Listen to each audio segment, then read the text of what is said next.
আপনিও কি কথা বলার সময় আ, উম, মানে, আচ্ছা, এইরকম ভাষাগুলো ব্যবহার করেন বা গ্যাপ ফিল করেন, যেটাকে বলা হয় সাইকোলজি অফ ফিলার গ্যাপ বা ফিলার ওয়ার্ড? এইটা কেন হয় সেটা কি কখনো ভেবেছেন? উত্তরটা আমি দিয়ে দিচ্ছি। আমরা যখন কথা বলি, কথার মাঝে অনেক সময় আমরা কিছু শব্দ ব্যবহার করি বা জার্গান ব্যবহার করি। যেমন আ, উম, বিষয়টা, হুম, এই যে কথাগুলো, এটা কিন্তু আপনার কোনো একটা কথার সৌন্দর্য নষ্ট করে ফেলে। এই গ্যাপটা ফিল আমরা কেন করি?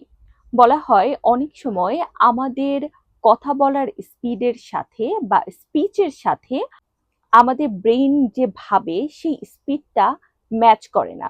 মানে হচ্ছে ব্রেইন স্পিড এবং আমাদের ওয়ার্ড স্পিচ, দুইটার স্পিড যখন একত্রিত হয় না, তখন আমাদের এই কথার মাঝে একটা গ্যাপ তৈরি হয়। এই গ্যাপটা আমরা প্রায়শই ফিল করার চেষ্টা করি। তখন আমরা আ উ এরকম বিভিন্ন শব্দ ব্যবহার করি। কিভাবে আপনি এই গ্যাপটা ফিল করবেন, আজকে সেই বিষয়টা নিয়েই আমি আপনাদের সাথে কথা বলবো। প্রথমে আপনি আপনার নিজের একটা ভিডিও তৈরি করুন। দেখুন এখানে আপনি কতবার উম, অ্যা বা মানে এরকম শব্দ ব্যবহার করেছিলেন। এবার এটা কাউন্ট করুন। কিছু সময় পর আপনি আরো একটা ভিডিও তৈরি করুন। এবার এই যে ফিল জায়গাটা বা গ্যাপের জায়গাটা, সেখানে আর কোনো শব্দ ব্যবহার না করে আপনি পজ রাখুন। কিছু সময় পজ রেখে আরেকটা ভিডিও তৈরি করুন। দেখুন তো আপনার সেই ভিডিওটা এবং আগের ভিডিওটা, দুইটা ভিডিওর ভিতরে, দুইটা কনভারসেশনের ভিতরে কোন কনভারসেশনটা বেশি ভালো শোনাচ্ছে? নিশ্চয়ই যেখানে আপনি পজ দিয়েছেন। পজকে মূলত কথার প্রাণ বলা হয়।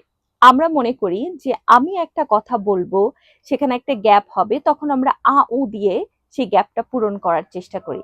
কিন্তু এতে আপনি যে কথাটি বলছেন সেটার সৌন্দর্য নষ্ট হয় এবং যিনি শুনছেন তারও কথা শোনার আগ্রহটা কমে যায়।